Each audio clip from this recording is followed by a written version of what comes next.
Probuditi by Chris Van Allsburg. Calvin waited quietly outside of Trudy's bedroom. Then it happened. A scream. A very loud scream. Calvin ran to his room and dived into bed. He heard Mama coming down the hall. "Did you do this?" Calvin looked out from under the cover. His mother stood over him, holding a rubber spider. "Do what?" he asked. "You put that thing in my bed," Trudy told him, stepping out from behind Mama.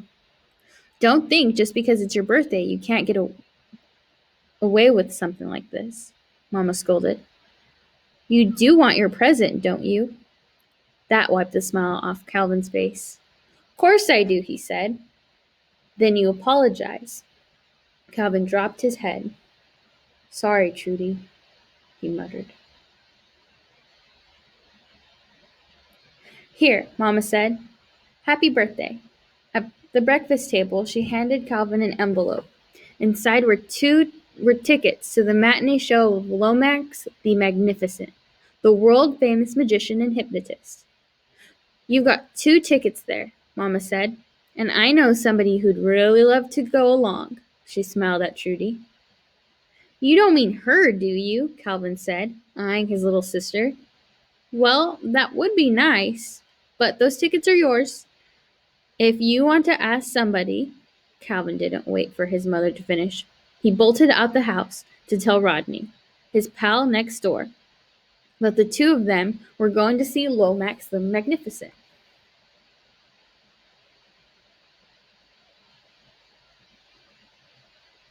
"How'd he do that?" Rodney whispered. Calvin shook his head in amazement as he and his friend sat in the darkened theater, watching Lomax slide a burning candle in one ear and pull it out the other. Then the magician invited a woman from the audience onto the stage. She sat down in front of the spinning spiral disc, staring at it. Lomax leaned over and whispered to her, then spoke loudly. "You are a chicken, madam." The woman jumped up, strutted around in a circle, and flapped her arms, then climbed onto the chair, clucking loudly and bobbing her head up and down. Lomax then snapped his fingers and shouted out, "Probuditi!" The woman instantly stopped and looked out at the audience, mystified by their wild laughter. Calvin and Rodney thought it was the funniest thing they had ever seen.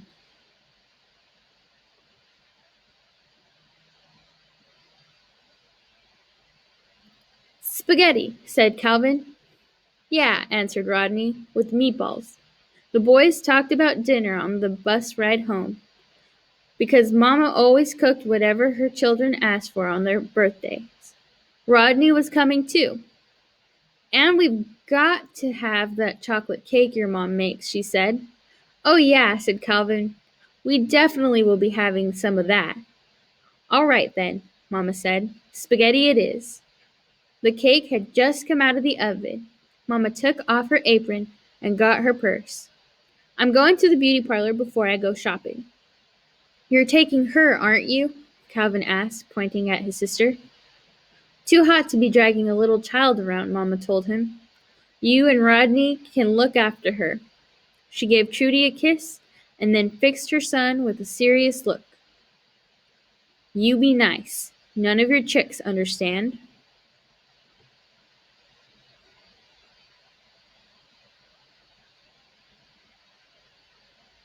"Let me in!" Trudy cried, banging on Calvin's bedroom door. "I told you bug off," Calvin said from inside. "We're making something." "I could help," Trudy said, not loud enough for anyone to hear. The door opened. "Hey," Calvin asked her, "want to be in an experiment?" Inside Calvin's room, Rodney was working on a contraption made out of an erector set parts. It had a small motor that turned a cardboard disc with a black and white spiral painted on it. "Okay," said Calvin. "Sit right here and look at this thing." Rodney hooked up the battery to the motor, and the disc began to spin. Trudy squirmed around, but then sat perfectly still. glassy-eyed, staring straight at the disc. Calvin waved his hand in front of her. She didn't even blink. That's creepy, Rodney said. She looks like some kind of statue. She does look like a statue. Calvin leaned close to his sister. Trudy, he asked, can you hear me? She nodded slowly. Trudy, you aren't a little girl. You are a... He stopped and thought for a moment. You are a dog. Calvin snapped his fingers. Trudy rolled off the chair and onto the floor, standing on her hands and knees, with her tongue hanging out. Trudy, Calvin asked. His sister looked at him and barked. Cripes, shouted Rodney. It worked.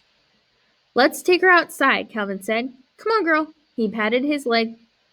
Trudy followed the boys to the top of the stairs, then stopped and made a whining noise. My cousin has a puppy like that, Rodney explained. You need to help her down. Calvin picked up his sister.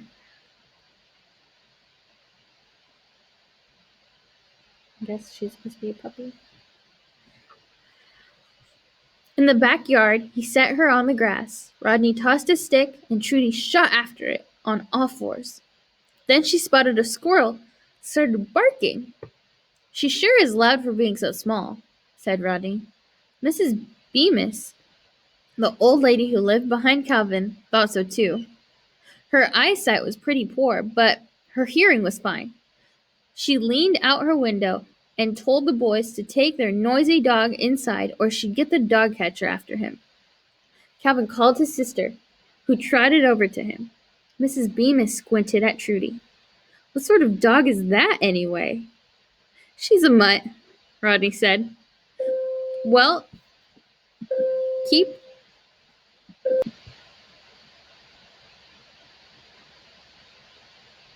She's a mutt, Rodney said.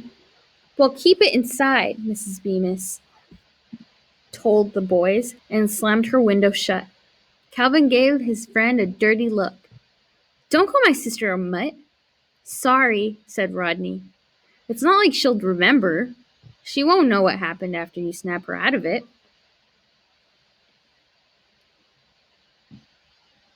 She just looked a little mean. Calvin looked at Trudy, with her tongue hanging, panting, and drooling. She was starting to make him feel weird. He knelt beside her. Trudy, can you hear me? She looked at him and licked his face. Yuck, said Rodney. Calvin wiped his cheek. Now listen, he told his sister. When I snap my fingers, you're going to be a little girl again, okay? Calvin stood up and snapped his fingers, but Trudy stayed on her hands and knees. Another squirrel ran across the yard, and Trudy chased it, howling like a hound.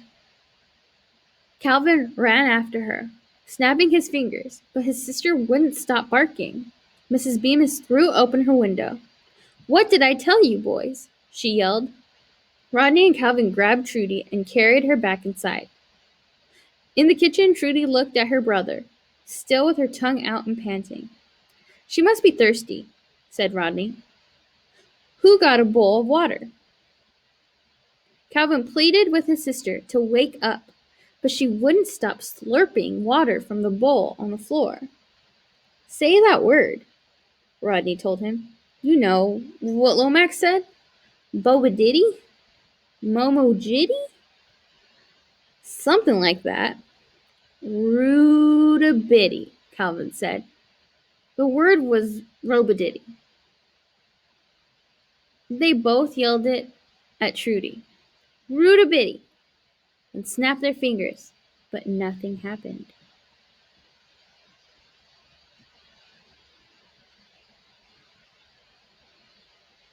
You sure that's the word? Rodney asked. Calvin wasn't sure. What he did know for certain was that he was going to be in big trouble when Mama came home and saw Trudy trying to scratch her ear with her foot and barking at squirrels. I've got an idea, Rodney said. We can take her to Lomax. He knows what to say. He'll fix her. Calvin agreed. They could take Trudy to the bus stop. Go to the theater and find the magician. Hey, Trudy, Calvin said. Want to go for a walk? She looked up, trotted to the back door, and started scratching at it, then let out a howl. You know, said Rodney, you can't take dogs on the bus. She's not a dog, Calvin answered. Well, Rodney told him, when she starts sniffing people and barking, you're gonna wish she was. Rodney was right. The bus might be a problem. So Calvin got his old wagon out from the garage.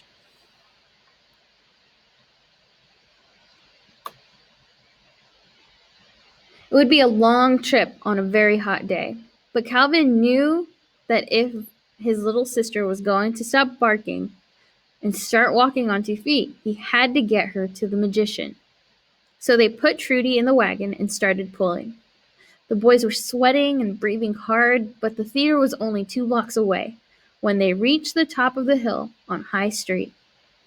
An ice cream parlor stood on the corner, so they searched their pockets and found enough change for 1 cone. Rodney went inside and came out with a frosty dip of chocolate chip. He took a lick and passed it to his friend.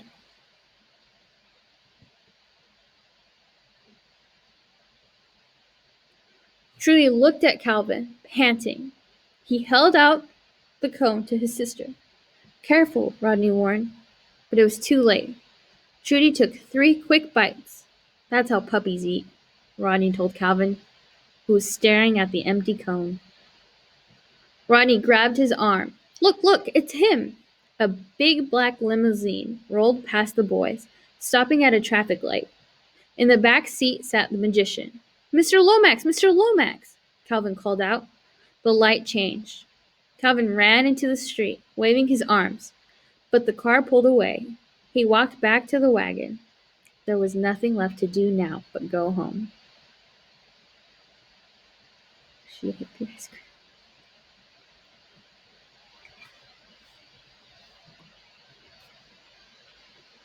Is she sleeping? Calvin asked.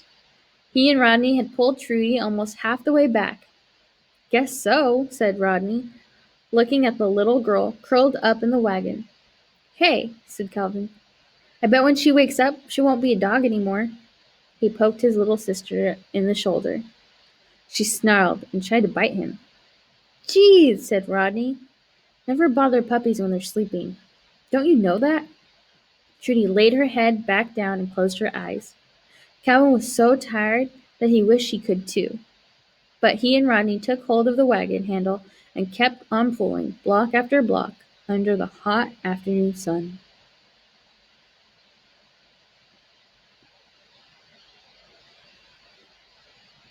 Mama's car was not there when the boys finally rolled the wagon up Calvin's driveway, but they knew she would be home soon.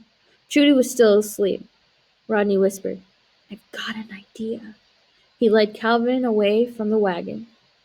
What do we need to do is really surprise her. Like when you scare the hiccups out of somebody? Know what I mean? In the garage, the boys found a bucket and a couple of trash can lids. Calvin filled the bucket with water, and the boys tiptoed up to Trudy. Rodney banged the lids together, and Calvin dumped the bucket of water onto his sister. She screamed and jumped to her feet. It worked! Rodney yelled, and at that very moment, Mama pulled into the driveway. Trudy started to cry. Mama climbed out of the car with the look on her face that Calvin could not remember even having seen before. Uh-oh, Rodney said. He put the trash can lids down. See you later, he told Calvin, and lit out for his house.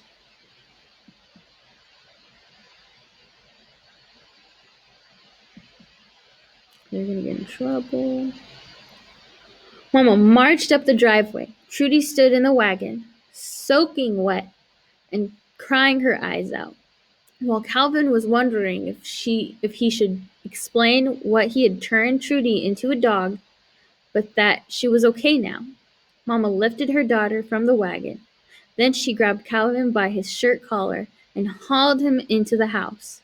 Calvin had smelled the spaghetti sauce cooking downstairs earlier, but he was still shut in his room when the sun went down. He was wondering if he'd be getting his birthday meal when Trudy knocked on the door. She held a tray with his dinner on it, a peanut butter sandwich, a pickle, and a glass of milk. She set the tray on Calvin's desk next to the contraption with the spiral disc. "What's that for?" she asked. "For hypnotizing. I used it on you," he told her. "Me?" Trudy said. "Yep," answered Calvin. "I turned you into a dog." He started chuckling. "Had you running around on your hands and knees, barking and drooling."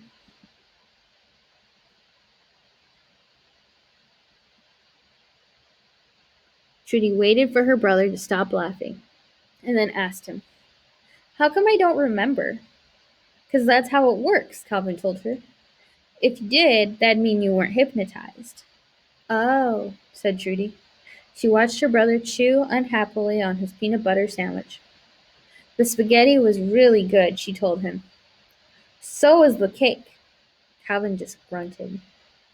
"Know what else I liked?" Trudy asked. "The ice cream I had this afternoon. Chocolate chips my favorite."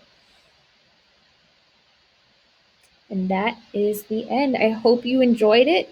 I hope this gives you a little bit of insight and another example of what contemporary realistic fiction is. Remember, contemporary means it could happen nowadays, right? Could you see a younger brother or maybe even you doing this to a little sister or little brother? I mean, obviously, was she actually hypnotized?